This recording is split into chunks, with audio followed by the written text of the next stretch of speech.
This is our fabulous group. Now, just telling Susan how amazingly you're coming on from Friday. We did a hybrid tutorial, and we were experiencing doing technical support across sharing apps and trying to just. It was fun, basically. So, but yes, some great work going on. So yes, looking to get your teeth into. But I won't say more because obviously I don't want to spoil the surprise for Alex when he comes to see your work in a few weeks. Okay, so yeah, hi, this is Alex Dunedin from Ragged University. I have done coordinating for Ragged University in the past, and Alex has been doing this quite a long time now. Alex, how long have you been? It's over 15 years, and yeah, it just feels a part of life now that I wouldn't give up. So learning. I like the educator John Dewey, a famous educator in America, but very pragmatic. He said, well, education isn't preparation for life; it is life itself. And over the years, I've meditated on that and thought, well, learning is fun. We spend all day working often, and then we'll go to informal spaces, meet with our friends and our loved ones, and we'll enjoy sharing and gifting knowledge. We might have seen a TV program and go, oh, did you see the spider monkey? Did you know it did this? Or, and it's part of the excitation of life. And I didn't have a great experience of formal education when I was a child, and I had this very fixed idea of knowledge and learning. Like, oh well, it's a slog. It's something that I didn't want to do, and it was only really through discovering it as a social practice, something that we share and that we delight in, and that it all came to life. I remember many years ago, it really, I was sitting with three friends in a pub in Stoke Newington, and we were thinking about the traditions of social education in Britain, and wondering, I was wondering, well, will it work, or will it be something that sort of people feel is put on them in a social space? And I sat and I started listening to the world around me, and I started to realize, yeah, this is what people are doing in playtime. People are exciting each other with knowledge and learning. So that really is the personal origin for me.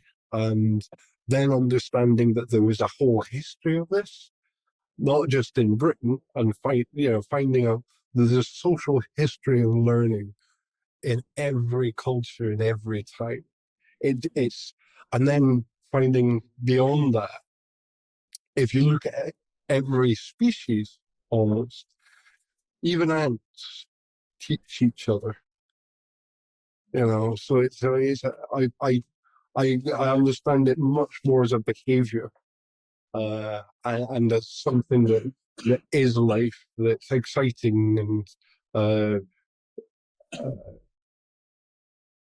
I've never turned back. So I'm really, really pleased to be invited again today, and I'm going to be sharing my critical perspectives.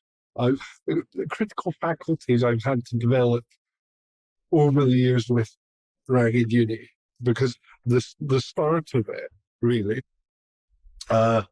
was thinking about why the education system came about in Britain and what happened before it was formal. So in the 19th century, uh, before the government went, oh, well, this is a good idea, um, communities, philanthropists and entrepreneurs, they came together, they shared their knowledge and they nurtured each other. Most famously, the crippled cobbler of Portsmouth, John Pounds. I love the story of this guy. He had a broken hip because he had fallen into dry dock uh, uh, as a shipwright. So he then became a cobbler because there were professions that were reserved for people who had physical impairments, and cobbling was one. So, making shoes. Making shoes, yeah. And so there were lots of homeless children around Portsmouth, the very south of England, and he would go down to the docks and he'd hand out baked potatoes to the kids, and he'd say, "Well, if you want some more, come up to my shop." And they would come up and he'd teach them stuff. He'd share what he learned, how to read, how to write, how to cobble, how to count. He'd take them out into the countryside and to teach them quite advanced biology. You know, this is the acorn tree. We can see these things living on the acorn tree. The okapo comes from the parasitic wasp. So and he shared his life with these kids and inspired these kids. And famously, there was a court reporter who passed through Portsmouth and found out about this and was inspired by it. And his name was Charles Dickens, a famous author who very much advocated for societal reform, for supporting communities, for all sorts of betterments. And over that century, more and more communities started going, well, we can do a bit of that. And you might see a charity shop on the high street called Bernardo's. So Dr. Thomas Bernardo started his ragged schools on seeing this and went, well, okay. He dedicated his life to creating free education and ensuring people had enough. And when society does that, the whole of society gets better. And by 1870, the government in Britain went, this is really good. It's good for the economy, which money seems to speak to a lot of people. But they also noticed, it's good for people's health and people's happiness. And when people are healthy and happy, people work together and people get inventive and creative. And then that invention feeds back into the economy, and lo and behold, lots of flourishing booms come out. So I think this all inspired me, and I was prompted at a certain point to really think about this. And I talked to two friends I had called Eileen Wilshire and Roy. Eileen Broughton and Leroy Wilshire. And I said, how would you bring people together and improve society? Everybody's lives enrich. And they said, well, you remind us of the ragged schools, because I'm very scruffy. And I learn through friendships. Now, they taught me a lot. Eileen taught me economics, and Roy taught history, because they loved the subject. And because they loved the subject became interesting. So that's a bit about So I get, the story, I pull a thread and I end up pulling more and more, and suddenly I realize it's connected with everything. And so I struggle to separate my life from the ideas anymore. So our world is, in Britain, it's become very exclusive, increasingly exclusive. More and more modern forms of poverty have crept in. The more financial the world has become, the more people are excluded. Because if you've got the money, you can do all sorts. If I've got the money, I can fly on a plane, or if I've not, I can ask, but I don't get many responses. So I'm very interested in education. What forms of education can be done without finance? What's available to every single human on the planet? How can we use our environment, the landscape, to do that thing, to embody that thing called education and learning? And it's really rooted in relationships. And through thinking about it more and more deeper over time, and learning from the likes of Susan and Mandy, and people in the pub and people in the street and everyone, I see it as we're involved in human development. When we're doing education or learning, we're developing human capabilities, and it's a nurture behavior. And I see it not as a business, which is in contrast with our modern time. The government here at this point is going, oh, how much money can we wring out of this? And I think this is absurd, because humans need, like ants, like every species, needs a public good, this behavior which will enrich the world for everybody. And when the world's very rich, lots of good things come out of it. So, I've got a question for you. What situations can you think of where nurture is more important than competition? Would anybody like to volunteer?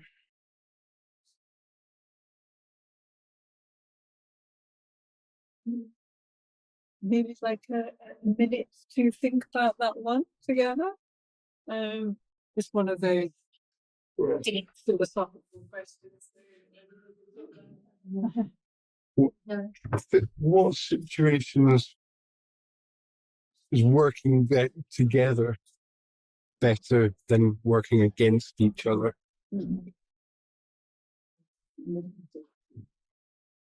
Could have all situations. Depends on your own beliefs and your own philosophies. Some people might argue that competition is the driver that makes them do lots of amazing things. I personally prefer it when people are nice to me. I recognize, I identify with your perspective, yeah.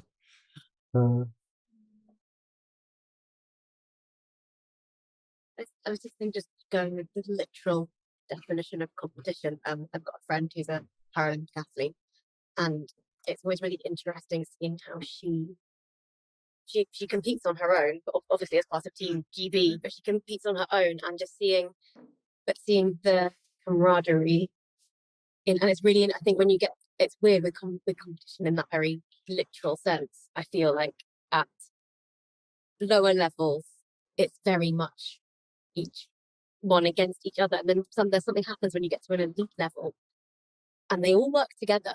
And the competition it's competition on a given day, but it's not competition in terms of their outlook, and they train together. They, are friends with people in other teams. It's really interesting to see that actually, even in a very competitive environment, actually teamwork is fundamental to the competition. Is one event, but that's not that doesn't work if you don't have the nurture and that relationship with everyone day to day leading up to it. Lovely points. Yeah, it's not that I'm saying everybody should stop the idea of competition. But yeah, the working together, the nurture. I heard a story about the pole vaulters, and it's like carrying a pole, getting these big long pieces of apparatus to the places you're meant to do is very hard. So they have to work together in order to have these wonderful spectacles where we go and we watch people go, wow, I wish I could jump that far. Or, it's exciting. There's a vicariousness, a pleasurable enjoyment of other people's success. So, yeah. Maybe for plants, especially for the coexisting plants, they need to share the sunshine, the nutrient. Otherwise, if they compete continuously, they will both of them will fail. Yeah. So really, this is a bit about the spirit I feel. I associate with education, learning, and human development, and I feel that we need more of this at the moment to bring into balance our world. I speak colloquially. I'm based in Edinburgh and in Britain. I can only really speak, but I love the fact that I meet people from all over the world that I never met, and that notion of collectivity, connectedness, a global sense, and recognizing that I'm local helps me. So a bit about Ragged University. So it took me a long time to understand Ragged University is a social practice, and it's not an organization, and it's not a charity. An organization and a charity is an abstraction, and I learned that thinking about things that way took me away from the thing itself. So there's a social practice. It involves events and activities built around people sharing what they've invested their lives in. What people are passionate about. What you can hear when people love something, it's infectious. And at the beginning, it was very much an experiment. Well, what happens if we just get people who love what they do to share that in a social space? And we don't curate or organize or tell people how to do it. We just let people share and be taken on a journey. Meet in public spaces which everybody co-owns and are not institutional. So there's a writer called Ray Oldenburg. Professor Ray Oldenburg writes about third places that aren't your work and aren't your home. Starbucks. Yes, yeah. Starbucks, cafes, pubs, taverns. Place you'll often find food involved, often drink. It could be parks as well. You places you meet old friends, um, places you discover new friends, places you go and chew over what's happened in the week. Places that don't have a list of rules that are imposed, but people kind of just collectively, as you put it, I like the way you put it. People negotiate and renegotiate the terms of being in that space together. So in Starbucks, people are walking around, people move chairs, and people make space. There's no person acting as an authority in that space. So the informal space is really important. It's dynamic.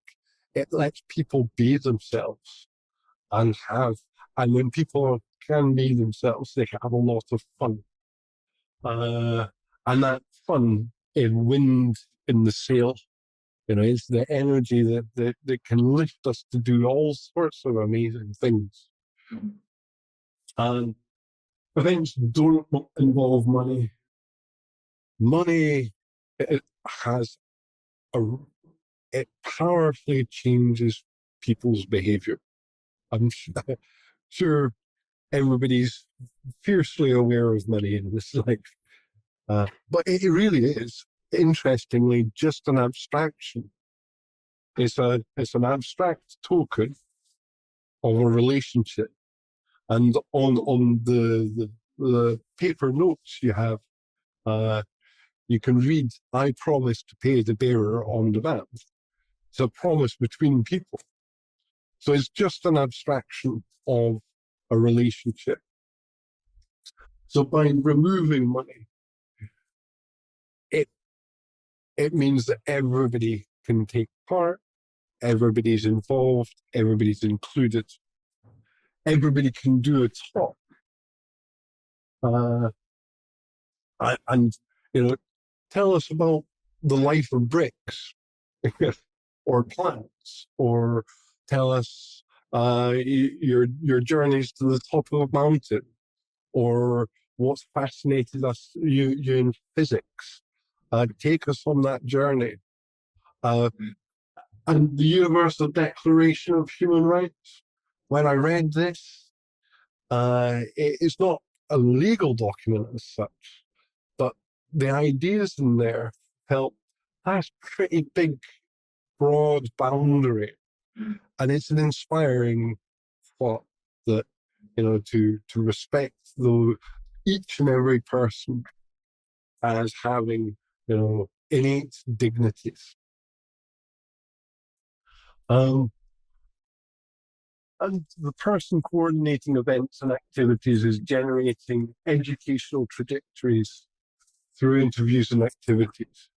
So anybody can do this wherever they are in the world. You don't need a special hat. You don't need a special pointy stick. It is looking around you and looking who's around you and what's around you. You could sit and, like Jennifer Owens, she studied just her back garden, and she found, I think, 29 new species. What is there to be learned from looking at the universe? Everything. So, and as the activity, it is activity. We learn through exertion, through exercise. I can pay somebody to go to the gym for me, but I won't get the benefit of that. So I when I organize something, as you've probably something related in your own life, where you've organized a dinner, and it's a really complex thing to cook a dinner and invite several friends around and have everything ready and cooked on the table. It's not dissimilar to that, or having a party.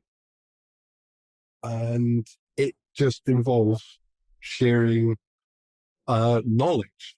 And what helps me understand that interesting word, knowledge, coming to know. That's really grounded it for me. Knowledge is what I get through the process of coming to know something. So by doing things like asking a local pub, so I walked from Stamford Hill to Bishopsgate, and I asked all these pubs, can I have your back room for free? Because I just want to get people who love what they do, share a bit of what they do, and we can have a beer and enjoy listening. That's it. And out of 32 places I asked, 30 said yes. So that's 30 empty rooms. Like zero money. And about 6 of them jumped across the theatre and went, we need this, because they still remembered the Ragged School's history. And if you look around Britain, the primary school system, that was built by the Ragged Schools movement, and it was absorbed by the government and then organized, bankrolled. And I think we can do that with higher education. I think we do that instinctively. I think culturally we need to stoke this fire. We need this fire for all of us to keep warm. And the world provides a curriculum. Knowledge and wisdom is stored in its people and its environments. And I've got this lovely thought experiment. If you take the 10 nearest people to you at any given point, we can do almost anything, given that we work together and communicate well. So there's a nice thought experiment there. So I enjoy putting chairs up and then leaving the venues as tidy and clean as I found it, if not more, because then I develop relationships with the people who run the venues, and they go, oh, we like you. You tidied up after us. And what is it you do? And then a conversation happens, and then they tell a friend, and another venue opens up. At one point in the Edinburgh Festival, we did 72 events with 4 different venues, and there was no money involved. 72 events in at total. the Edinburgh Festival. That was, I think, 2013, and I lost 1.5 stone in weight. And I was exhausted, but very much, Gary Boost and Dan Zambas, they were coordinating in the cloud and going like, right, you've got to get here. And, a whole class of music students came up from Norwich. They stayed in my house, and I was carrying stuff in. And I've learned a lot about why hospitality makes everything work in the world, and just to greet people with a smile after a long journey makes the world of difference. And they did all this, and we never thought it was possible, but you don't know what's possible until you ask. And by making good relationship with people, there's a lot of goodwill.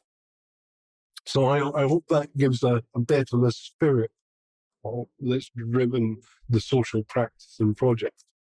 I've got a little video here that is short, and it will give you some footage from an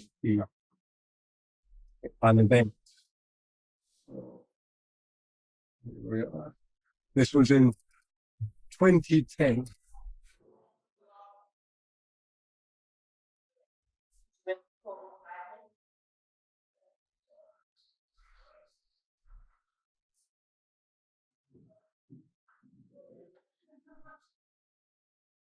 Hello. Well, as the screen picture, I'm going to talk about presentation. Basically, when students ask if you're really passionate about EdTech, we start to help them say what should they book. And he's applied presentations because it has been I started to plug it at 13. And he said, you know, two picked things to talk about. No problem, yeah. Yeah, then he actually asked me a few weeks later when there's no alcohol involved. But it turns out that I said yes.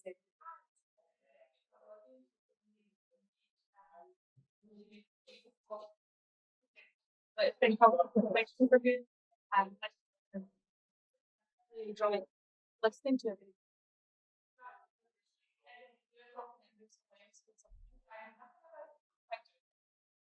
It's very neat things. It's tiny. Don't really. I think it's like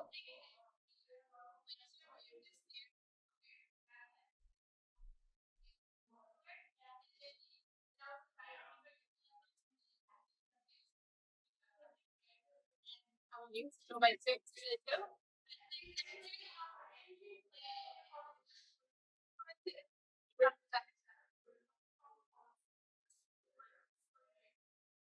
I'm certainly working off. Incredibly entertaining. I would think it was entertaining. And it just.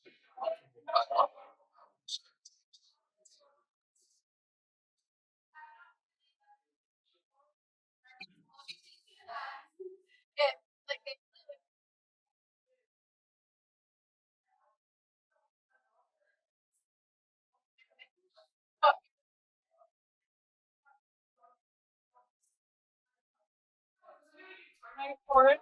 And they were interested in it. They all got the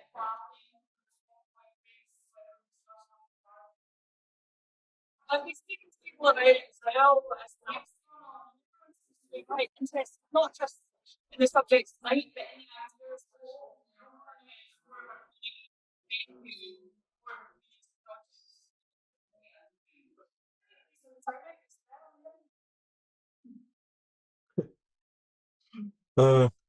And so it really just from these very basic things, discovered that there was a real enjoyment. And now, many years later, continued to do this.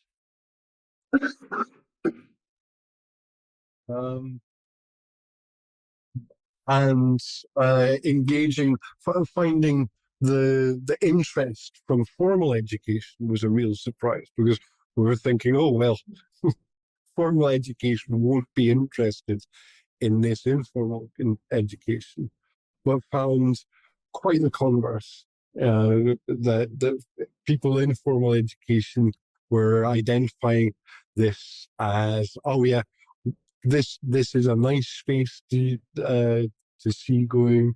You get people who have formal qualifications doing talks alongside people who don't have formal qualifications, and there's a great level of complementarity. People who are highly professional, get paid for their work, doing talks alongside people who don't. And it's helped me understand the complementarity between the formal and informal spaces. Yeah, we all go to formal meetings sometimes, and then we'll often then go to a restaurant or a place, for coffee, and that's where unique things happen, because people go, can we, right, okay, that was an interesting presentation. Let's have a conversation, and then really fruitful things shoot out of that which aren't plannable. So with that, I've got another question. What are the different affordances found in formal and informal spaces?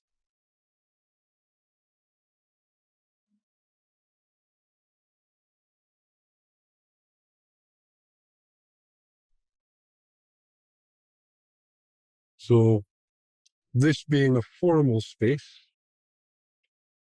and it's good for doing certain activities. But think about sitting, say, in a cafe or Starbucks. What's really good about sitting in Starbucks? Why do you go there to do certain things and not come places like this? Any ideas?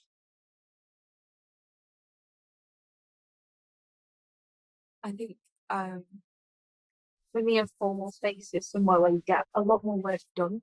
You sort of have a schedule that you follow, and that is very useful for when you have a certain amount of things that you need to learn. But I find, because I'm a neurodivergent person, that I mask very heavily in those situations. And from speaking to people who aren't neurodivergent, there's an element of masking for everybody in a formal situation. And I tend to find that when you're more informal in an informal space, you're thinking less about how you present yourself, you're thinking less about what you say, and therefore you learn more because you're just more free with your information. I've had that shift in my education the last couple of years. I've tried very hard to become more, myself and not think about, being very academic in my language because I'm still trying to get my points across. And when I was teaching, I found the same thing. If you got on the same level as the kids, I'd say lock in because they love that phrase. I don't know what it means, but they loved it. And because you were a person to them rather than just a teacher and an authority, they had more to say to you, they had more conversation, and we learned more. I think. I relate to that strongly. I think Starbucks provides a third place in that it can encourage people to be more relaxed and to be casual, and learning can happen through the casual conversations. And I think this is maybe the affordance is that, yeah, yeah, it's provides a possibility for the learners that you can through conversation or just the peer-to-peer collaboration, and the spaces encourage you to do such different types of learning activities. Yeah, I think really in the formal space, you have the pressure, like you must to learn something, or it's like you come here and kind of a waste of time. And if you go to an informal space, you feel free and like I just come here and to know about something. It's not a kind of pressure of.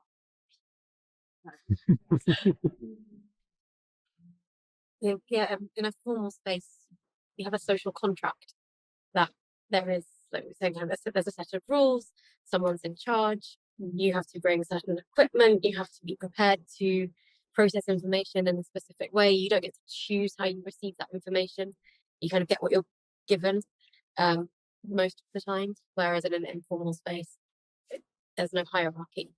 It's much more group driven, and it's whatever you want it to be in that moment. And yeah, a teacher as well, and it was very interesting to teach adults, and it was very interesting because I don't like formal education structures, and I struggled a lot with schools. I was neurodivergent, and it was wonderful to be a teacher because I could facilitate the classroom I wish I'd had, and it was very interesting, especially with adults who were maybe coming back to a school environment for the first time since their school, which was not in the UK because they were teaching English. So I had the cultural differences in expectation of education as well. And it would take a long time to break down that idea that because they'd come into school, it was formal.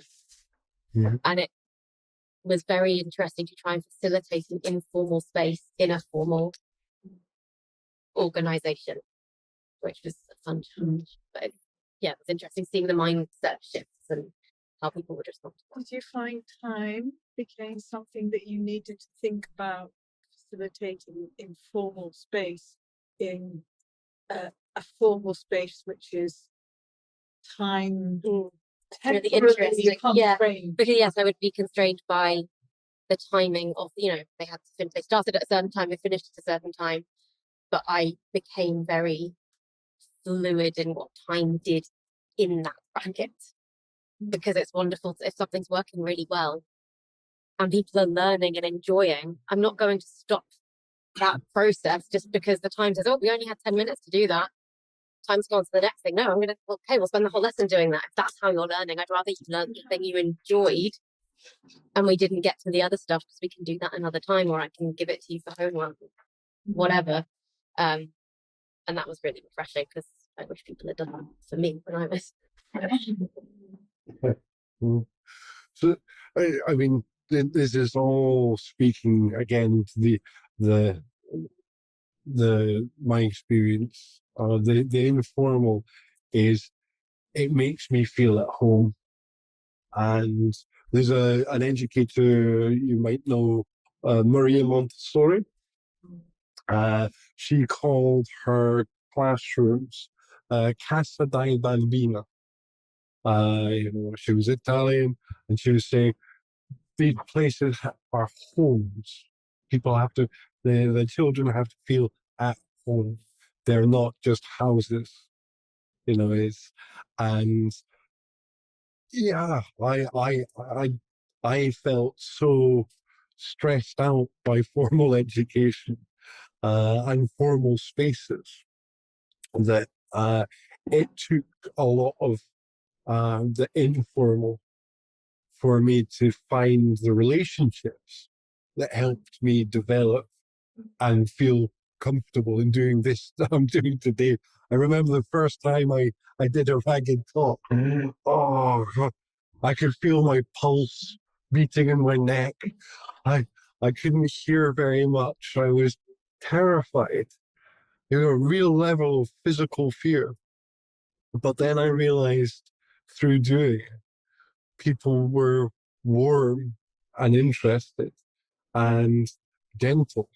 And that really has made it very much my home.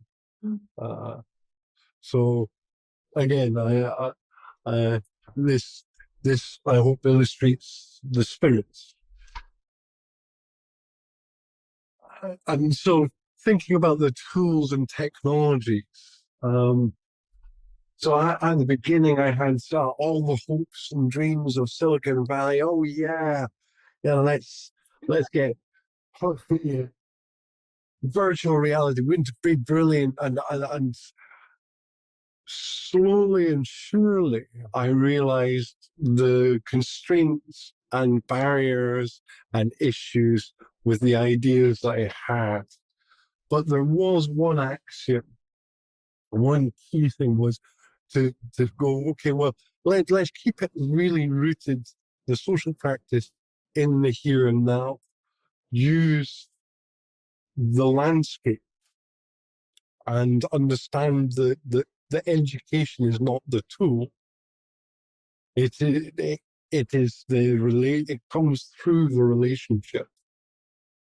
So I started putting down these fetishes and realizing, well, you know, dialogue, being in relation with another. It could be the oak tree, that place that you've sat 1,000 times quietly with a book and watched the wind, and you might have written poetry. You might have collected your thoughts. You might have studied the ecology of the life forms. It might be a good friend you have. It might be your grandmother and grandfather. It might be your brother or sister. Might be your friends from school, but being in relation and stopping and learning through active listening. And that dance, okay, I'll try to say a bit. Now you're going to say a bit. Oh, that's exciting. Oh, now that reminds me of this. And you go on these funny tangents, and it weaves an interesting cloth. And the simplest technologies, the pen, the pencil, the paper, the stuff that's going to be around for another 1,000 years, and that's been for 1,000, these I have a strong affection for. You still can't switch off a piece of paper, and it's really powerful. There's a materiality about pencil, paper, books, about being in a physical space and not in a virtual space. Uh, uh, uh, and I like the thought experiment. What's the difference between looking at a picture of a forest and standing in a forest?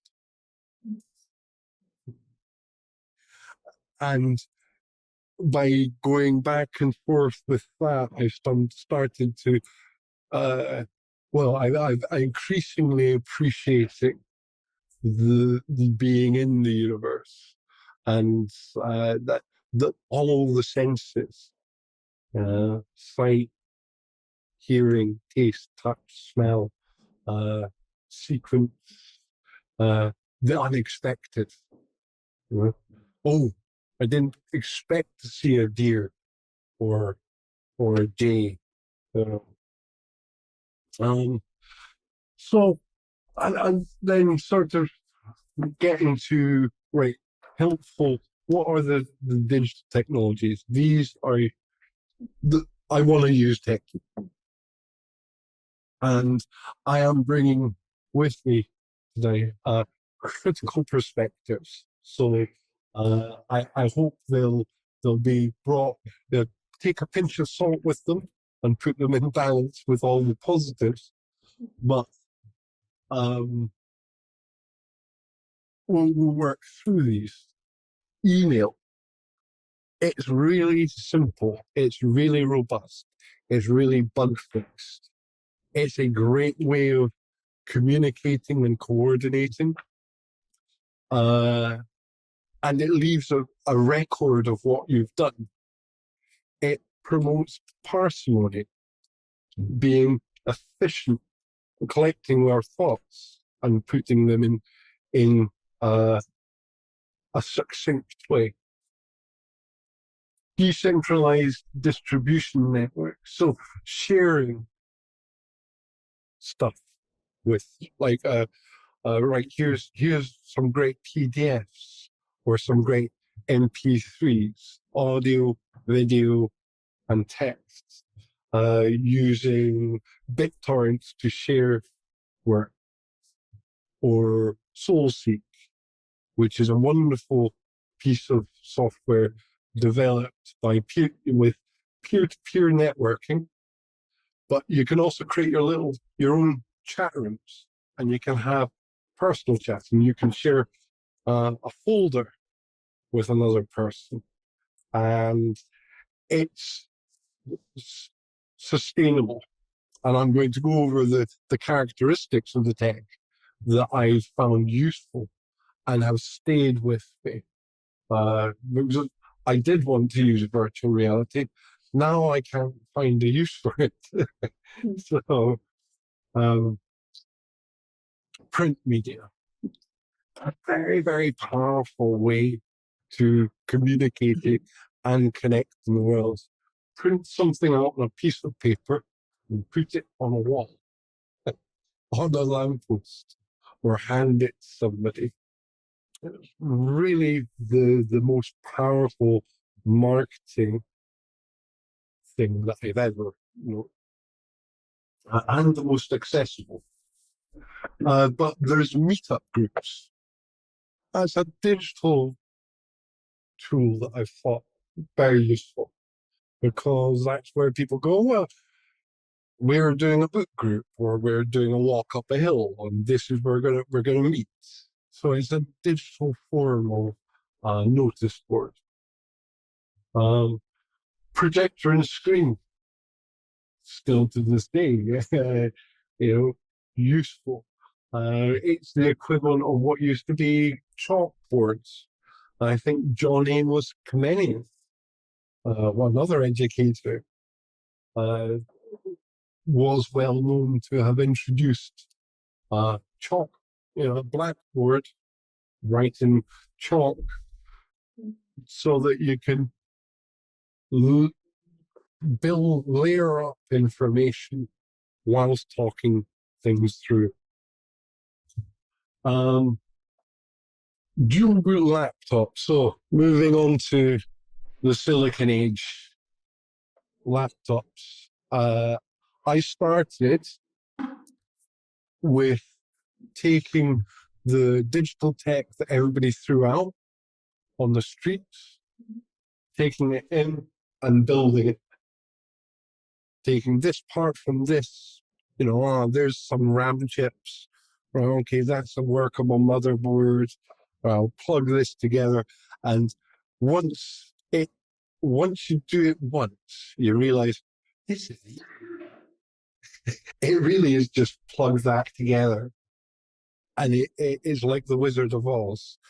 Yeah, there's just an old guy behind the curtain with a dog pressing a button. And you don't need a magic hat to build a computer. But lots of stuff gets thrown out. And I say dual booting Linux. If you've not looked at Linux and tried Linux, peek over the hedge.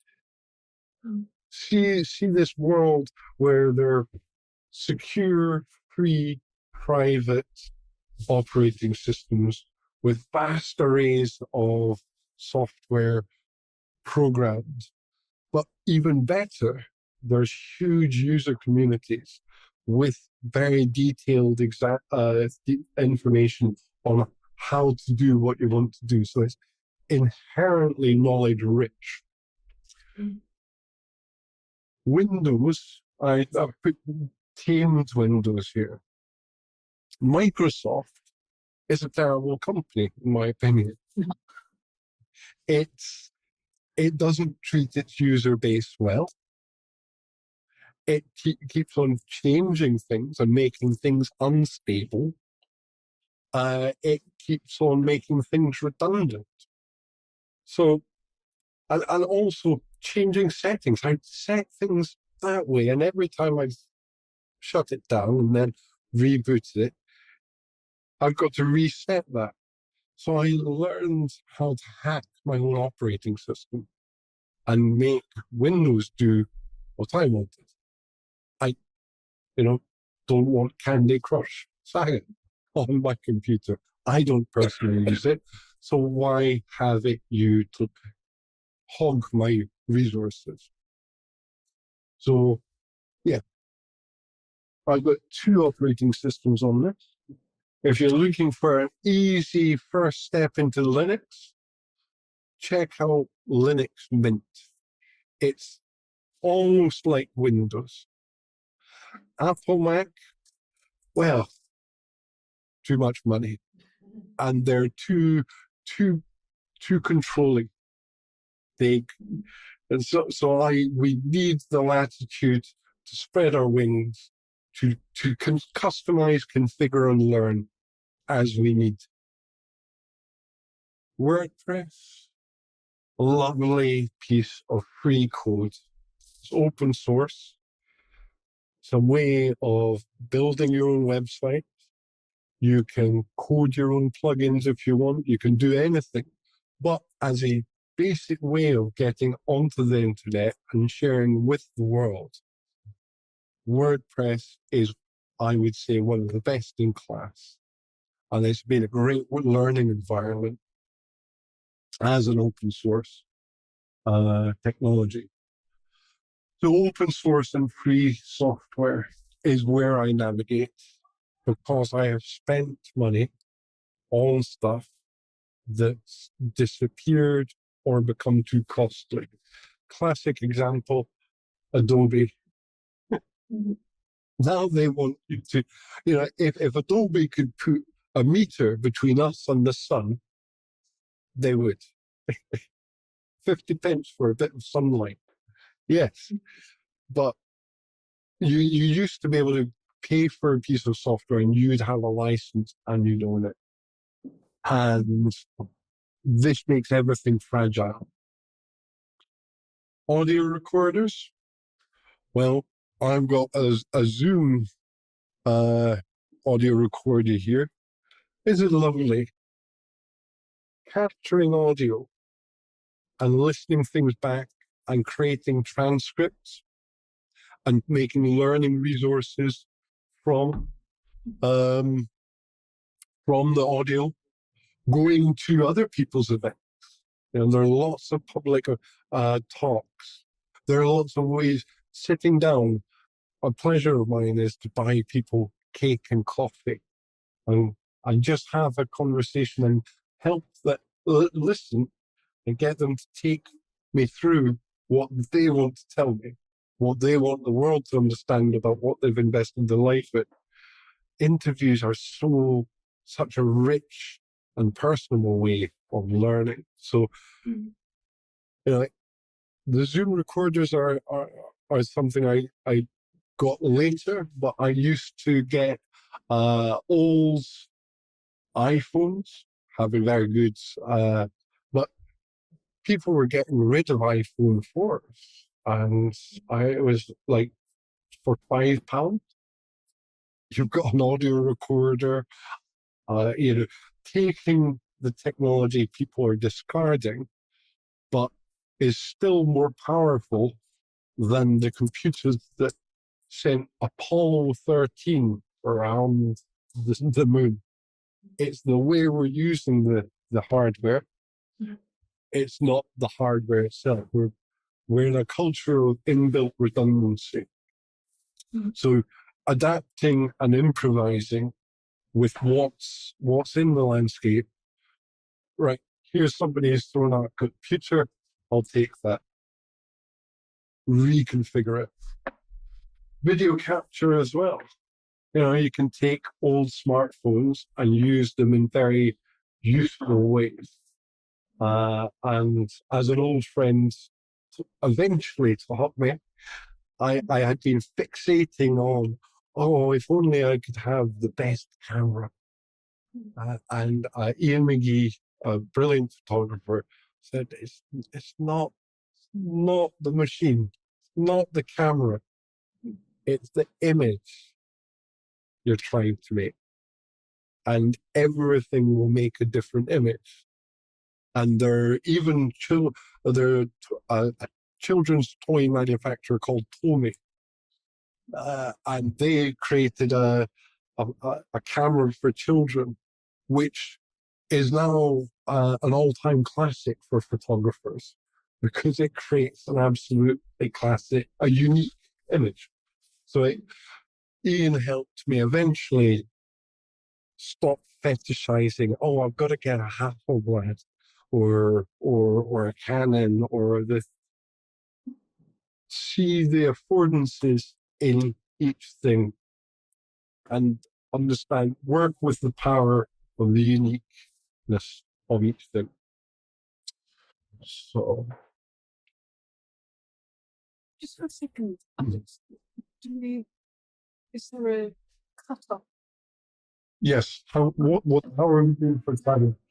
We supposed to leave the room at 10 to the hour, but yeah. Oh, right. That's our cut-off.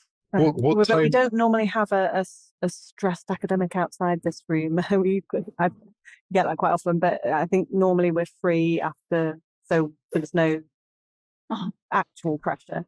Well, I do apologise if I'm a bit long with you. No, we've got like 50 more minutes. Right. Yeah. Okay. So this question, think about what technologies you need. And I want you to contrast that with what technologies you want.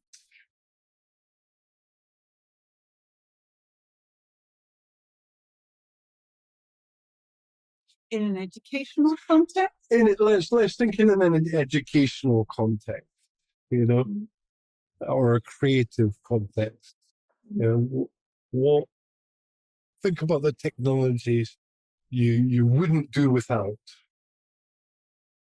and which technologies you can do without, but you'd still kind of like to have a go on a supercomputer. I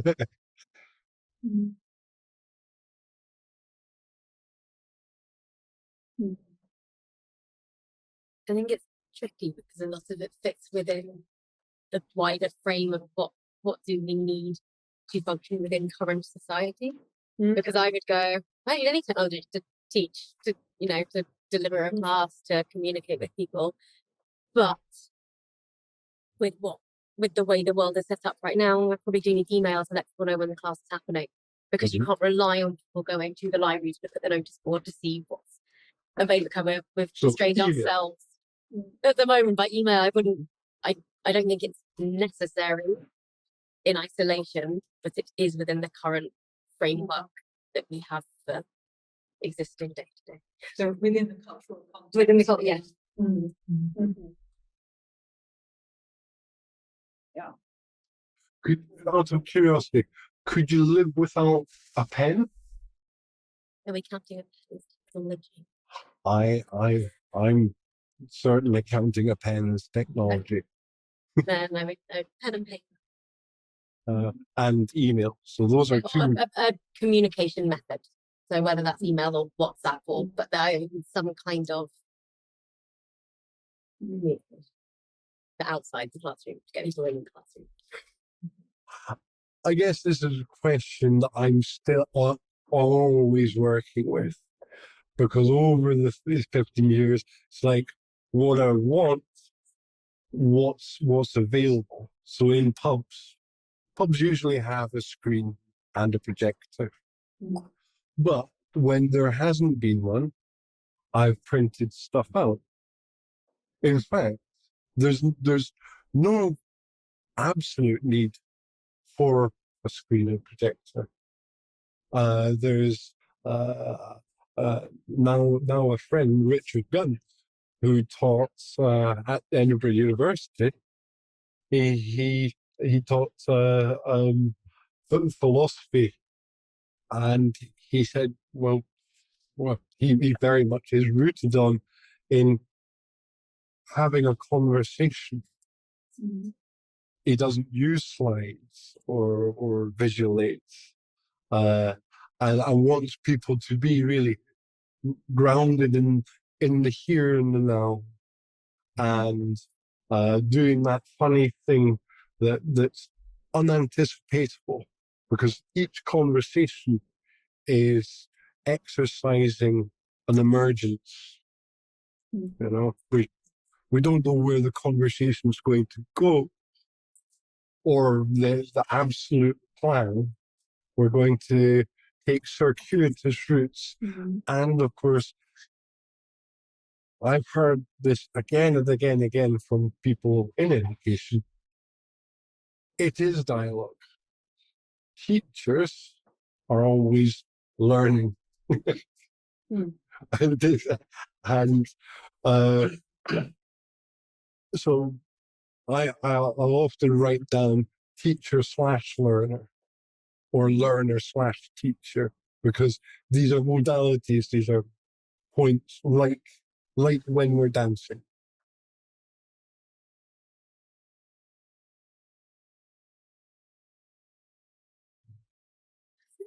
Framing it as technologies do you need, Alex, as the facilitator? I suppose it can only be answered if you know what your participants or learners need. Yeah. Because you could set something up the way that works for you, but is that going to actually be effective for what they want or need, or how they're expecting to learn or receive information? Yeah, there's not an absolute response to this. If I want, like, there's a film screening, if I want to screen a film, because that's quite a nice format too. Let's watch this film, then let's have a chat. For a while, I was I got use of a large kitchen, so I'd cook a large curry, and everybody would get curry, and we'd watch a film, and then we'd have a chat, and we'd eat together. And so I needed a kitchen, needed a projector, needed a screen, needed a laptop. I can't do that with a pen and paper. So it is absolutely context bound. I wanted to, I think, really just highlight the contrast between need and want.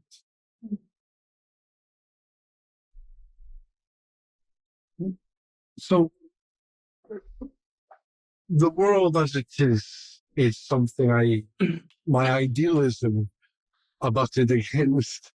There's the world as I like it to be, how is it ought to be, but yes, finance dictates in terms of participation from the vast majority of the world's population.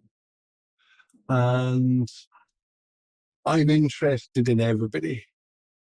And I think that's a richer place to be than in small, exclusive clubs. Finance is by nature exclusive and competitive rather than inclusive and collegial. And business is not our or your friend. It occupies a distinct area in life. It's rather like medicine is distinct from business. Medicine is held in a common law system as a very distinct, having distinct values from business. They're mercenary and merchant. I can go to Starbucks and say, I'd like some free coffee for everybody. And there's no discretion there to go, yeah, you seem like a cheerful sort. Why don't I give free coffee? So, I think that's really important. We're honest about the nature of business, especially and the nature of businesses that exist on the stock market.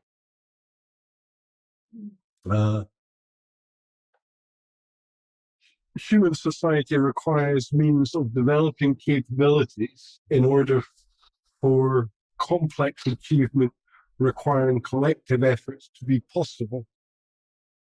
That is what I've come to believe. A world based on business principles is a world which is deficient of a number of things.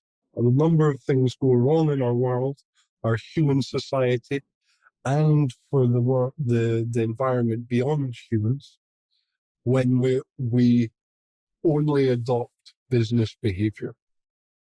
So we need the nurture, we need the collegiality, and that's why Ragged University, this vision of education, is what I belong to.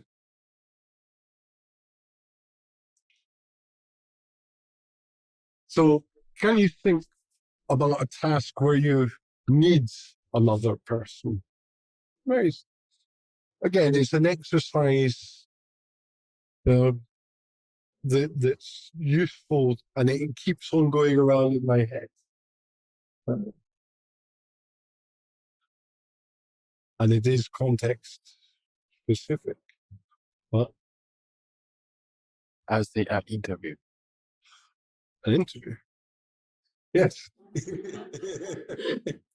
Exactly. That's a really good example. Yeah. thought three-legged race. Yeah, love it. The world wouldn't be quite the same without three-legged races. They are hilarious. Building IKEA furniture. Love it. Yeah.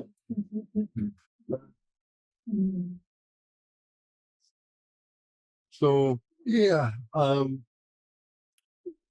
understanding those connections, me learning about understanding those connections has ultimately resulted in my life becoming richer and richer and richer. And me becoming happier and happier and happier for that. And it's knowledge that's in and through other people. And it's strange, the more knowledge you carry, the lighter it all gets. Or at least it feels that way to me.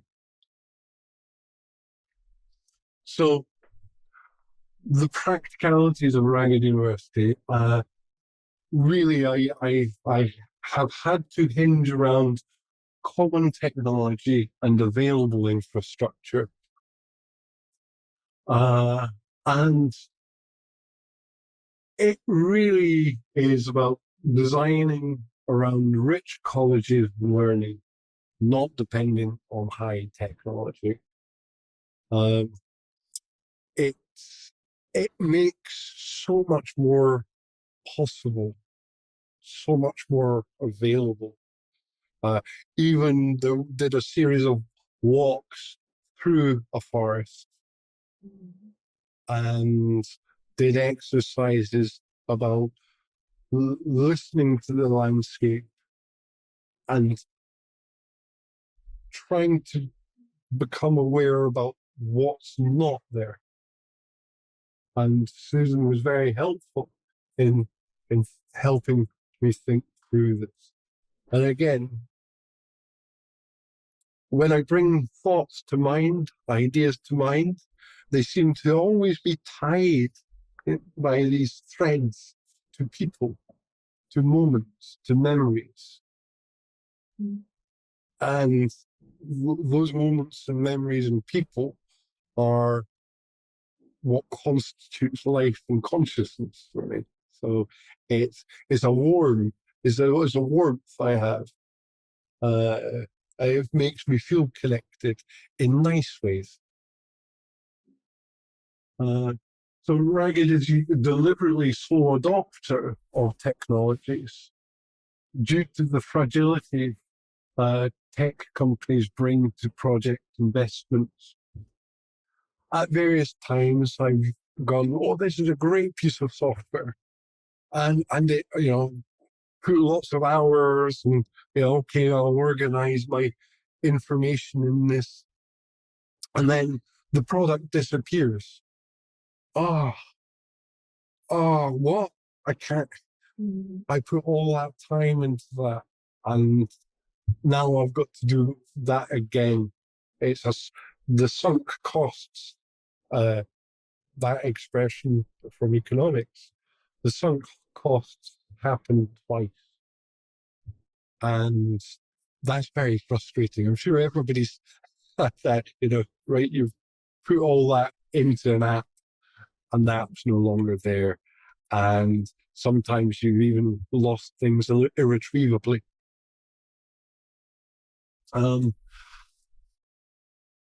I consciously adapt away from the resource curse by ensuring all technologies, all tech involvements are tools and not dependencies. So the resource curse is worthwhile reading about. And where there's lots of money to be made, that seems to generate behaviors in some people that are antisocial. That some people will want to create dependency in others. Some companies will, and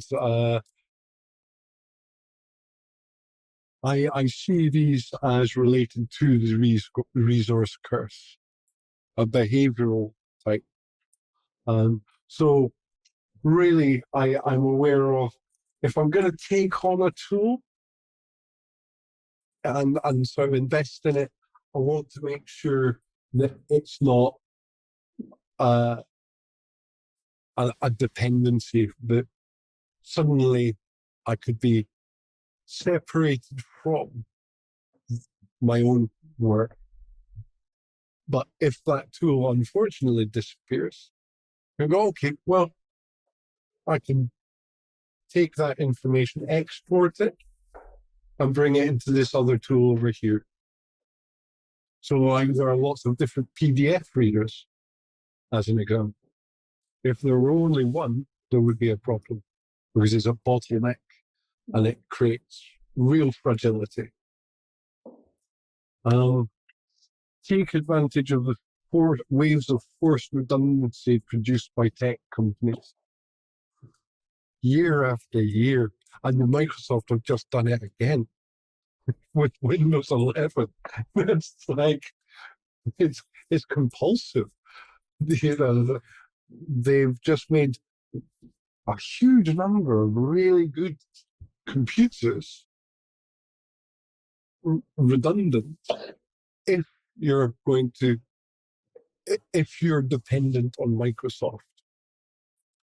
Therefore, I have worked very hard to sever that dependency and see it simply as a tool. And Linux is a way of mitigating the dependency which Microsoft has consciously and in a policy-driven way aimed to set up. They're very famous for their strapline: embrace, extend, extinguish. And tech entrepreneurs have, and venture capitalists have often bought up things. Right, we'll buy that up so that it's not in the marketplace. That in football, soccer terms, that's called benching. Apparently, it happens a lot. A team will go, right, there's a really good up and coming player. We'll buy that player and never let them play. And that's a way of creating scarcity. And I think that way lies in madness. It impoverishes the whole world. And there are more optimistic types of economy we should be fostering. So yes, when you see computers on the street, they can be used. They can be upcycled, and amazing things can be done with what is ostensibly free in many cases.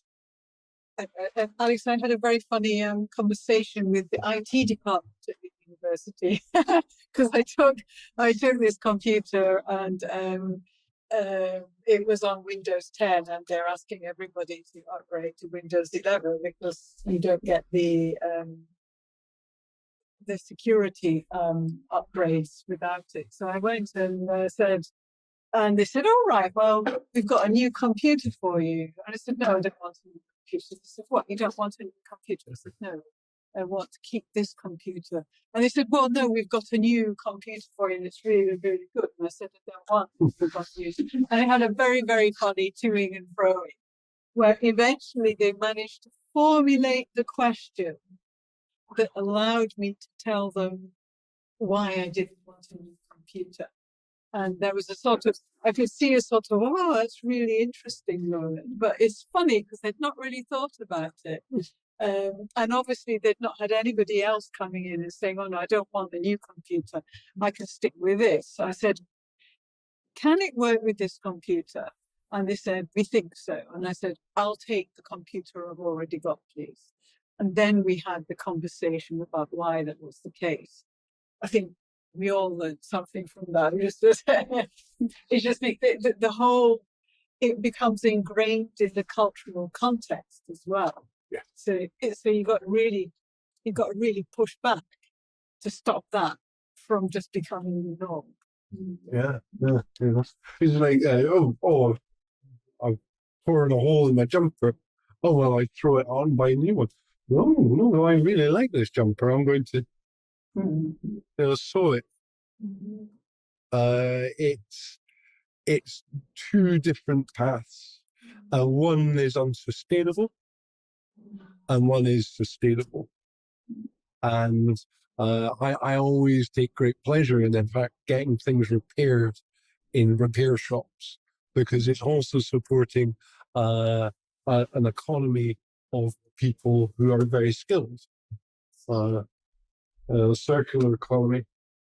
So can you think of examples where money has generated bad or antisocial behavior? Plastic factories. Like many factories for the profits will produce plastics many years ago, but now it can show that because the pollution which caused by the plastics, the plastic bags, such as maybe the money improves on the war of the governments of maybe some countries. They may put a lot of money into the war to make ready for some medicines. Good example. Right, yeah. Because the plastics are fueled by the fossil fuel industry. Yeah. The fossil fuel industry said you need plastic, Yes. and because they want more money. Yeah. So yeah. So I would that I saw in the newspapers yesterday, because I still buy newspapers. They just found the biggest fly tip that they've ever seen in the UK. It was 500 feet long, and it was just mashed up plastic and then chucked away. They don't really stop it yet, but they are just leaving it everywhere.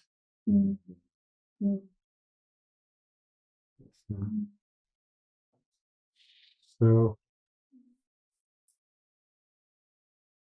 Think of an example of scam. Some people will use other people's trust to deceive their money. yes, yeah. It's a growing problem fostered by the digital ecologies. So yes, it is. I find it very baffling, confusing, how this strange thing, money, can so fundamentally change behaviors sometimes.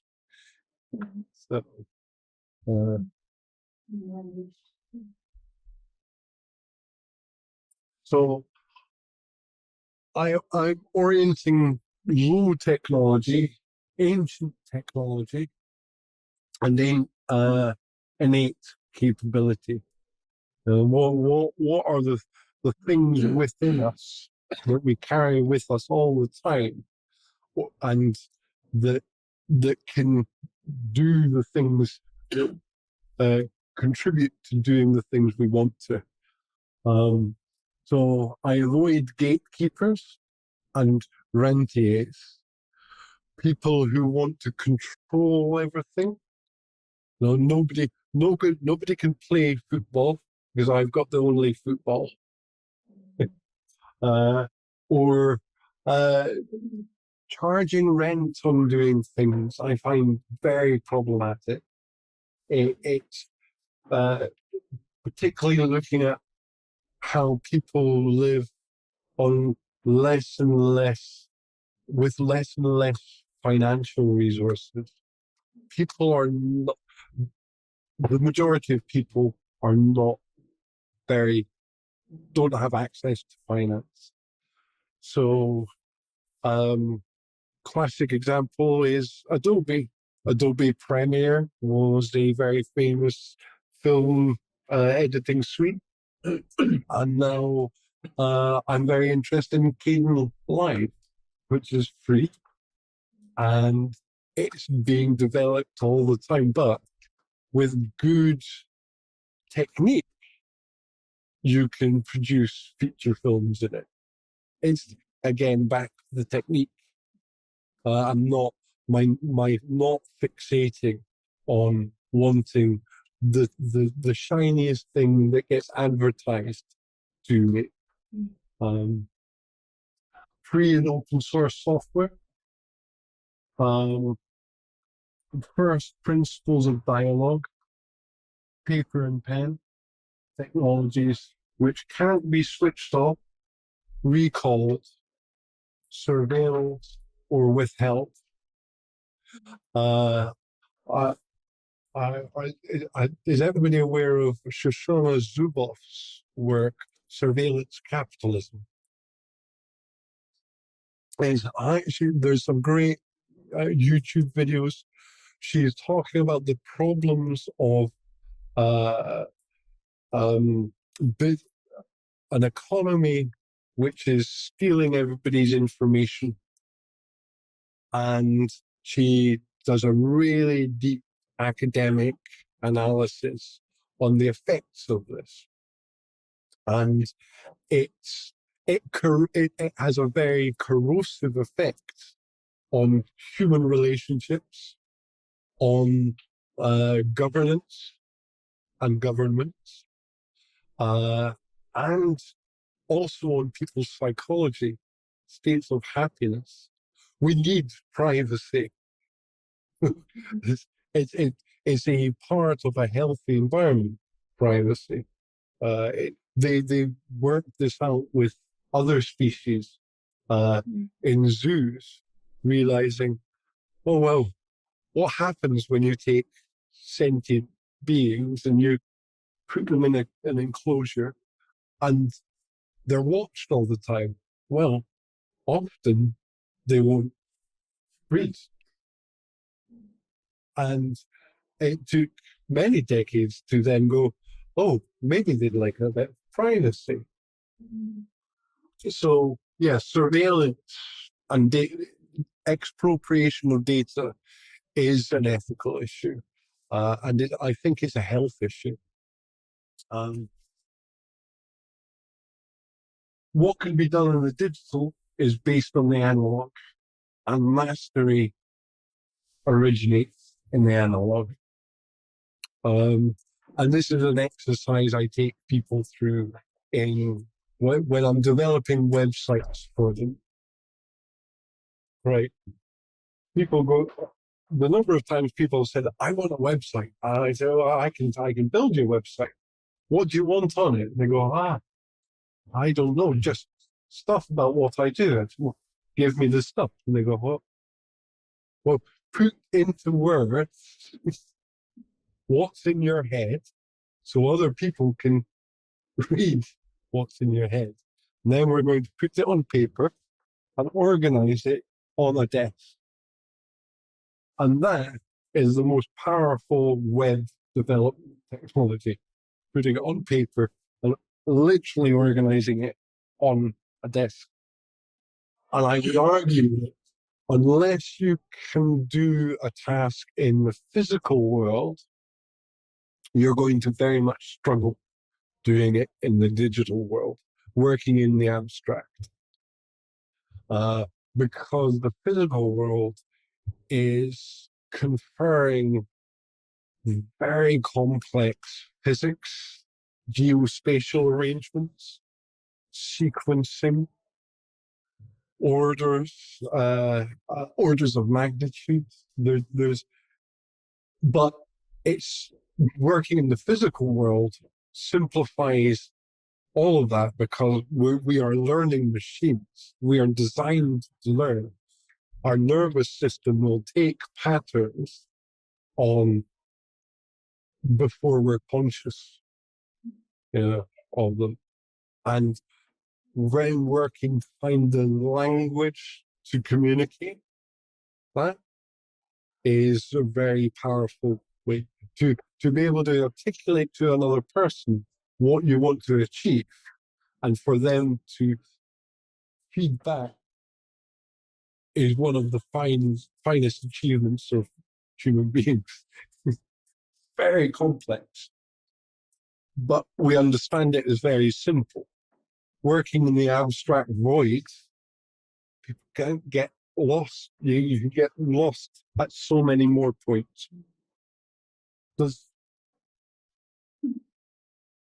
So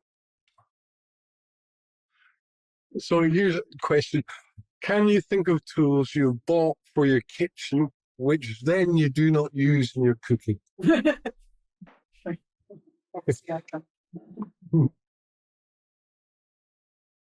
garlic press, I hate it. I use it once in a way. I just put it in the drawer and never touched it again.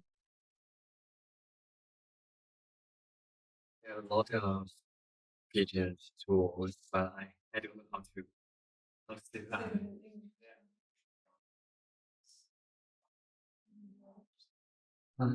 Like we got a lot of sources to actually read and carry so to help our group the delicious food, but I never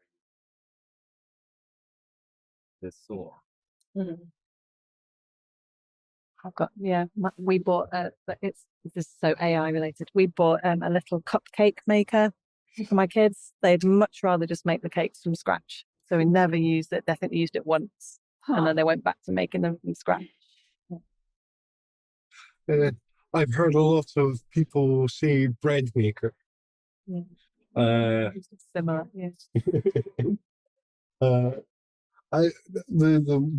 process of making bread is like there's a physicality where you start to understand the materials. But you know, a lot of people wind up just preferring that because they get more out of it and end up making better bread. If I were to sell you an electric egg slicer, would you buy it? Well, my argument here is that a knife is a really good piece of technology. So versatile, so few working parts. It can be used, for so many different tasks. That's why it's lasted tens of thousands of years. Yes. And a lot of these gadgets we can buy, these technologies in cooking, come and go. And when you go into a professional kitchen, it's often very simple tools, but it's all technique. The chef knowing they're using their taste, their smell, their sight, their sound, right. And that's where mastery happens. So when a chef can move into an abstract space and apply things from very complex models, because the nerves have become plastic, the impulses, and the brain has literally formed around our physical experiences. Alex, it's 12:36, so we need to. I'm just giving you a time frame for. Thank you.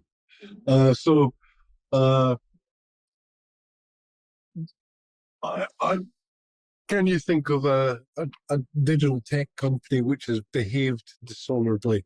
I've already mentioned one, but again, becoming aware of how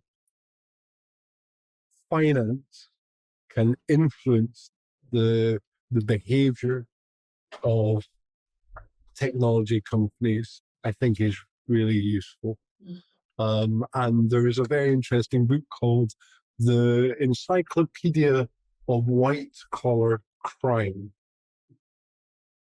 which has many different examples of where people have thought, okay, well, we can make this is more profitable. We'll just skip the ethical part.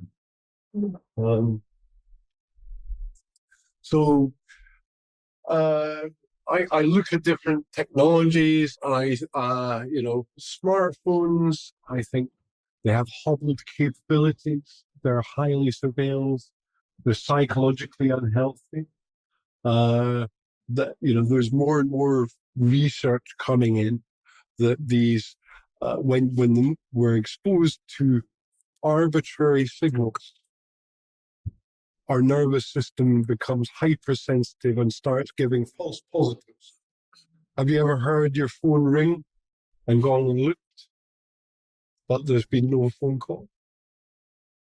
That's called phantom ring syndrome. And there's also phantom vibrate syndrome. Doctors first started noticing this because they were looking at their pages going, oh, I've not been paged. So there are emerging understandings of problems with digital technologies. They're distracted environments and they are e-waste. The number of mobile phones that sit in people's houses, I've been really surprised at. Tablets too, I don't find them useful. I think they're hobbled in terms of capabilities. They're very limited in comparison to laptops. Laptops, I think, are the most versatile form of digital tech.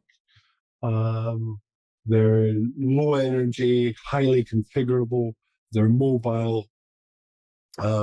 So that's part of the considerations I've come to build my activities around. You can think about when you go back to your apartment and your place, look around and how much e-waste have you got? And think, yeah. And that's also cost in your life because you've had to buy things again. So the ethical considerations, the least financially enfranchised are the most targeted by surveillance capitalism. The generation of e-waste and upgradability of devices and technologies is a very significant problem. I think because I worked with in communities and belong in a community which has very little access to finance.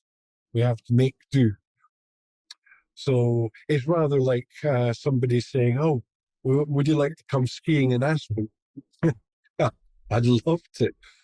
I've not got skis and I can't afford to get to Aspen. Let alone get on the slopes. So it is about the accessibility and inclusion for me. Ability to control data expropriation in order to keep thin internet connections viable. So the more telemetry, the more information that's going back to the HQ, the more the internet connections are clogged up and slow. And that is the more into rural spaces I go, the more the problem. So I've helped out various some elderly people in rural Scotland where I've just gone, right, they can't run Windows because their internet connection is very thin and it's communicating too much telemetry back. And I just moved them onto Linux. Or for the more technically minded, I showed them this is how you switch off telemetry. The more energy that's used, the more carcinogens go into the world. The more carbon dioxide is produced. And the more telemetry, there's a whole world of data brokering, which can't last. It's duplicating, triplicating, they're selling, and a lot of it's junk. So it's data but it's an opportunistic economy which will no longer be in the future. Forced redundancy and inflicted fragility. I've touched on this.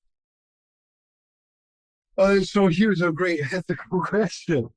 How much money for you and your family, would it take for you to sacrifice one of these ethical considerations? If I gave you £100,000, 200, £20? It's contextual, isn't it? I mean, a lot of that technology you need to live and have a job and Yeah. do all the things you need to do to not, have an uncomfortable life. And unfortunately, ethical considerations are not to play once you yourself have had all your needs met. I guess I'm putting this up here because I've had to think, particularly going into communities, how much, right? So I've been offered money and resources if I got this community to use this technology. And I can, there's Professor Virginia Eubanks is very worth looking up. Her book, Automating Inequality.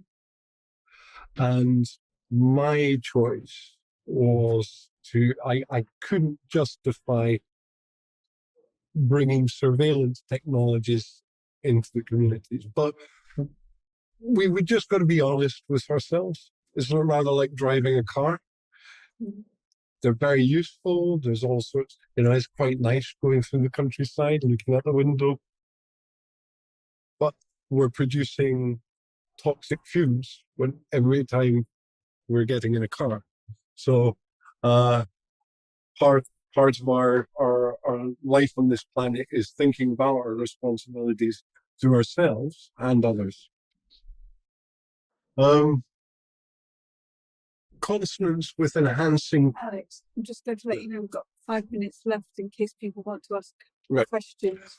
I think this is second last. I'll just zip through this and shut. Sorry. Yeah. So for me, it's about education and learning. So I look at technologies and ask, so is it producing capabilities in the person, or is it producing a convenience? If it's producing a convenience, they'll never, once I'm out of the room, they'll never be able to replicate themselves. So yeah, if it's educational, it needs to build human capability for me. The principle of neuroplasticity dictates the difference between convenience and exercise. Convenience, so if I cook food, or if food is always delivered to somebody, they'll never develop the neural networks in their brain and the skills that will allow them to go, I'm going to prepare this meal for myself from the ingredients that I have available. Many technologies train the human to become a peripheral of the computer and its encoded values, and creating dependencies is problematic for me. Have you ever paid for a gym membership but rarely used it? Yeah. And that convenience is very well known in business, and it's taken advantage of.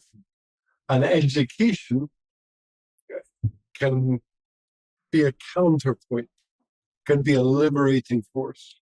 Certainly, people who have taught me have freed me from a lot of my dependency. Artificial intelligence, ersatz experience. Ersatz is a word, I think it is German, where they would put non-foodstuffs into foodstuffs. So that sausages, for example, looked like sausages, but didn't have nutritional content. I see artificial intelligence, and there's lots of studies showing this. When people are using generative AI, they're not forming the inherent capabilities because the exercise needed to form neural connections is not being done. So they can't recall their work as well. They can't dynamically adapt the ideas they've got in mind. So it automates experiences and takes people away from that first-hand relationship. It produces the median, the average. And if we take everybody's shoes size and then order the average shoe size, the number of people with that shoe size is close to zero. And that's called the jaggedness principle. So AI is increasingly creating this fictional representation of the world as average, but it's heterogeneous. It's mixed, it's messy, it's wonderfully messy, it's fun and messy. And I don't think we should be knocking off those edges. I think we should be celebrating all those differences. And I think that's where intelligence, real intelligence, our own intelligence comes from. Black box technologies, which are destroying the planet, stable economies, and facilitating behaviors which games imperatives. Yeah, when you wrap a black box around something like a proprietary technology, people don't have the opportunity to learn how something works and then be inventive and innovative. This way of locking ourselves out of experience, I think, are contributing to real problems. Whereas spend an afternoon in a forest, and it's such a reminder to use a technology to find a way to get to that forest, not to replace that experience with a photograph.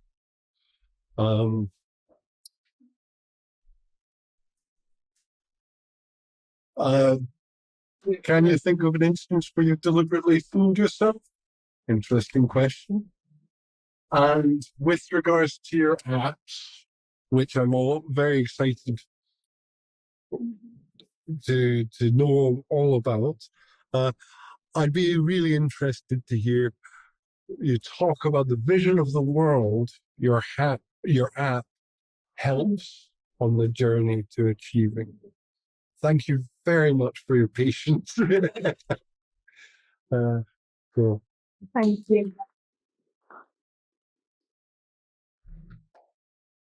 Yeah, I'm conscious of time. Do you want to do questions now, or maybe we could do it asynchronously, or Do it asynchronously. yeah, that gives you time to go and think about questions you have, and then if you share them, we do it on forum, maybe on Canvas, or during the class in the tutorial, and then we can pass those on to Alex, who can either answer asynchronously or bring answers to the next session, because these guys will definitely be talking about their vision of the world in a couple of weeks and embedding that into the pictures they do in, was it 4 weeks, 3 weeks, 3 weeks today, 4 weeks today, the pitch, I think.